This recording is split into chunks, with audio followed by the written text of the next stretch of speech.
Hola a todos y a todas, ¿qué tal? ¿Cómo estáis? Yo soy Alex y en este vídeo vamos a analizar las tres opciones que tiene Bitcoin encima de la mesa en cuanto a su hipotético final de ciclo.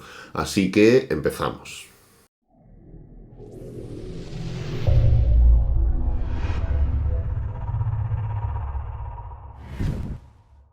Bueno, este vídeo pretende ser una especie de vídeo complementario a un vídeo que subiré más adelante. Lógicamente va a haber información muy valiosa que vas a poder sacar únicamente de este vídeo, pero lo que vamos a hacer para que lo entendamos es analizar la situación actual del ciclo actual y compararlo con anteriores ciclos para sacar unas cuantas conclusiones más que interesantes. Y luego, en la segunda parte entre comillas, lo que haré será analizar estas líneas lilas, lo cual significan los diferentes halvings que han llegado en Bitcoin y los halvings que tienen que llegar para intentar sacar conclusiones, ¿no? Entonces, lo que vamos a hacer, para hacer un poco de introducción, ahora es analizar los ciclos, las características de cada ciclo en cuanto a price action, y luego en una versión posterior, que subiré pues más adelante, lo que haré será analizar los halvings. ¿Son complementarios los vídeos? Sí, más que complementarios, pero puedes verlos de manera independiente, ¿de acuerdo? Entonces nada, vamos a ir directamente al grano.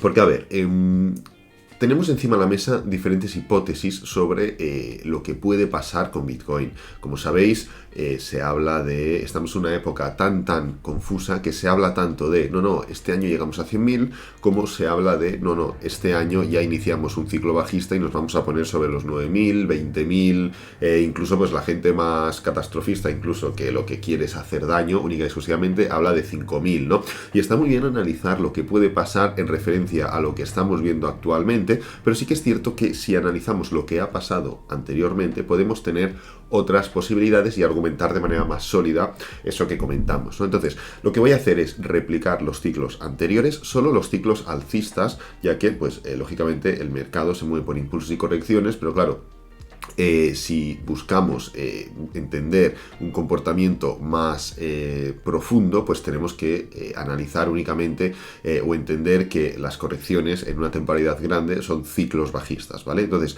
vamos a hablar de los ciclos alcistas sin tener en cuenta todos los ciclos bajistas. Los voy a poner uno al lado del otro para un poco tener ahí presente y comparar diferentes elementos súper importantes que quiero que tengamos en cuenta. Fijaros, tenemos ya dos. Como veis, cogemos del mínimo al máximo de cada gran ciclo alcista. No cal que lo hagamos al milímetro, pero sí que, bueno, tener un poco una orientación. Y para acabar, la situación del ciclo actual, desde los mínimos del anterior ciclo bajista hasta el punto en el que estamos ahora, ¿vale? Lo ponemos también aquí al lado y lo que vamos a hacer es básicamente cambiarlos de color para tener un poco una orientación mucho más clara, ¿no? El primer ciclo lo podemos dejar en verde, el segundo ciclo lo vamos a poner de color un poco más violeta, el tercer ciclo lo vamos a poner de color más amarillo y el último ciclo lo vamos a poner de color, a ver, así, de color más pues rojo, por ejemplo, ¿de acuerdo?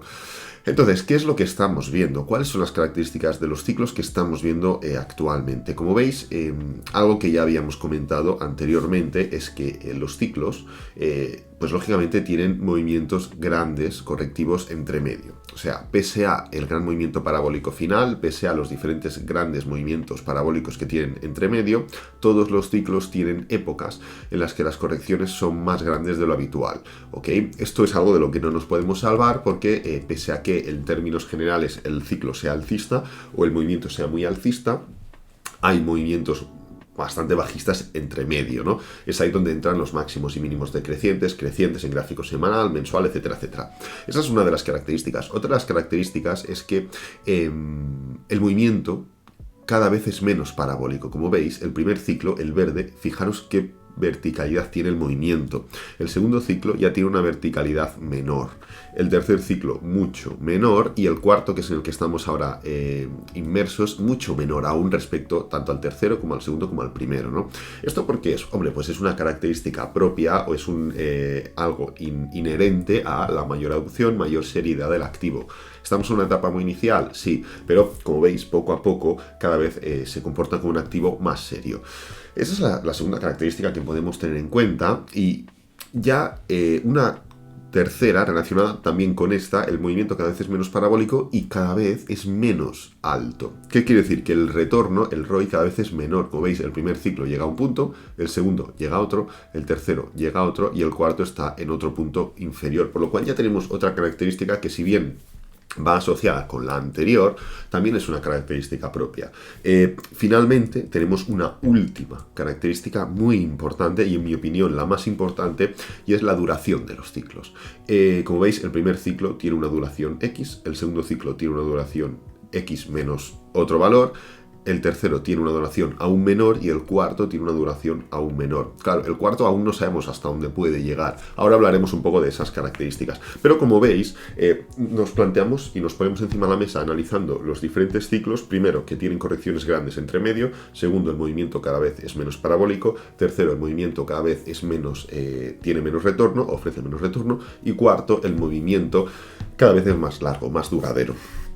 Entonces, claro, entendiendo un poco las características de los ciclos, que es una parte fundamental de la explicación de este vídeo, ahora tenemos que entender o intentar averiguar si este ciclo está terminando, porque claro, falta más retorno, ya ha acabado ese retorno, ya iniciaremos un ciclo bajista, o ya estamos en ese ciclo bajista.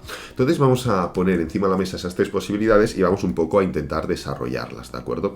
El ciclo podríamos decir que empieza pues después del gran ciclo bajista que tuvimos en toda esta etapa de 2017, donde finalizó el ciclo alcista anterior y tuvimos esa etapa final de 2018 entero, pues cayendo, ¿no? El precio se recuperó, tuvo este movimiento bajista causado por diferentes elementos, sobre todo lo que más dolió fue el tema de coronavirus, de COVID-19, pandemia mundial, pero posteriormente continuó, ¿no? Así que podríamos decir que el ciclo alcista empieza sobre diciembre de 2018, a finales del 2018. Claro, tres hipótesis. Solo hay tres hipótesis. La número 1, ya estamos en un ciclo bajista. Podría ser por las mismas causas de adopción, por las mismas causas de interés general por Bitcoin. Podríamos estar ya en un ciclo bajista, pero no en un ciclo bajista como los anteriores, como veis, que son muy marcados y muy verticales hacia abajo en todos. Los ejemplos, los ciclos bajistas son muy marcados hacia abajo. Podríamos estar directamente en un ciclo bajista lateral. ¿Lateral? ¿Por qué? Pues porque el mercado sí que es verdad que se mueve por impulsos y correcciones, como ya hemos hablado 100 veces, pero esas correcciones pueden no ser en precio, pueden ser en tiempo, correcciones horizontales. Claro, hablando de una temporalidad tan grande como es un ciclo, esa corrección en tiempo implica que el mercado igualmente cae un 50%, pero ya no cae un 80% como en anteriores ocasiones. Así que podríamos estar ya de lleno en un ciclo bajista. Lo que pasa es que el interés, la adopción, el ver valor a la mínima que cae el precio, ver valor, pues puede hacer que el mercado, en vez de irse a 20.000 o a 15.000, se mantiene en esos 30.000. ¿Esto por qué es? Pues porque a la mínima que cae el mercado, entre paréntesis, caer significa un 50%, porque hablamos de ciclos, no de day trades, pues a la mínima que cae el mercado, entra interés comprador, porque se le ve valor en diferentes zonas, ¿vale? ¿Por qué el mercado está en este punto, pasa de 20.000, pasa a 5.000, luego pasa a 4.000 y luego llega a 3.000? Pues porque no se le acaba de ver valor. Ok, en cambio, podríamos estar en esa situación que se le ve tanto valor a la mínima que cae que ya esto es un ciclo bajista y posteriormente daremos arranque a un nuevo ciclo alcista. En ese sentido tendríamos que entender o ver si ya el mínimo es esto o puede llegar un mínimo posterior, ¿no? Esa es una posibilidad. Otra posibilidad es que estamos o tenemos que entrar en ese ciclo bajista. Es decir, hemos tenido ya nuestro gran ciclo alcista que cumple todas las características que hemos comentado anteriormente.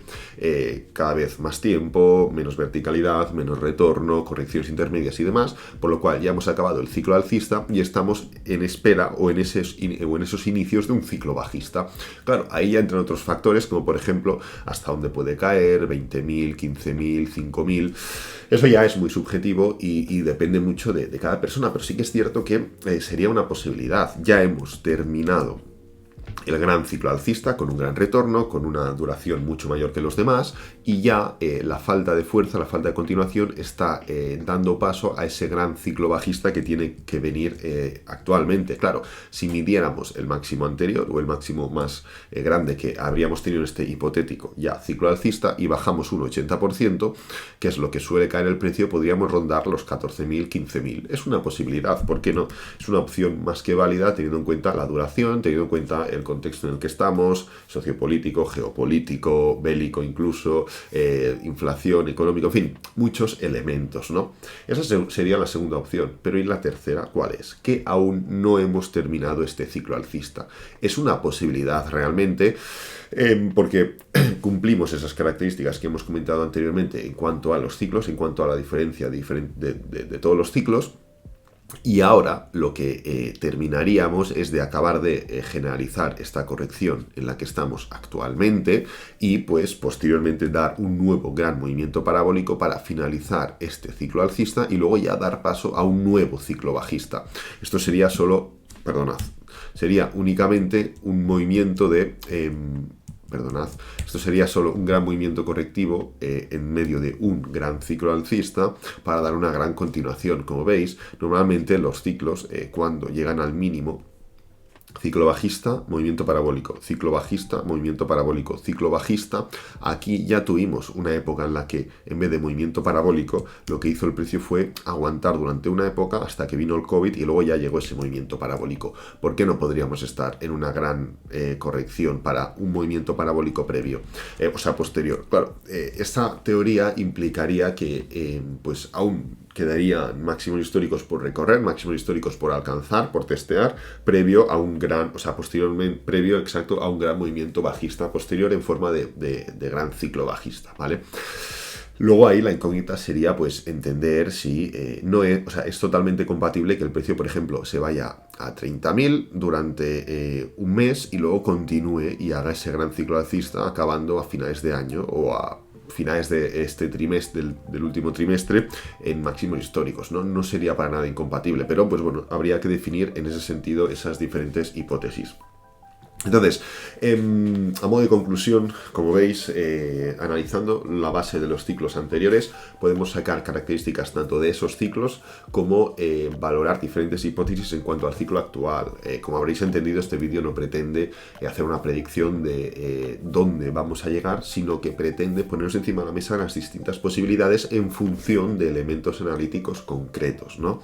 Al final es entender un poco que el mercado no puede ser predecible a tan gran escala, que todo puede variar y en base a eso pues formar una teoría personal donde cada uno se dirija y actúe en base a ella, ¿vale?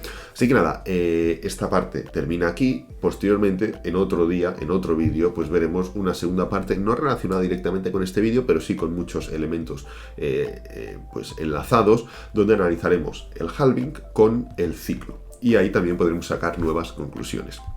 Lo voy a dejar por aquí, espero que te haya gustado. Si es así, dale me gusta, suscríbete, compártelo con amigos y con la familia y nos vemos en el próximo vídeo. Adiós.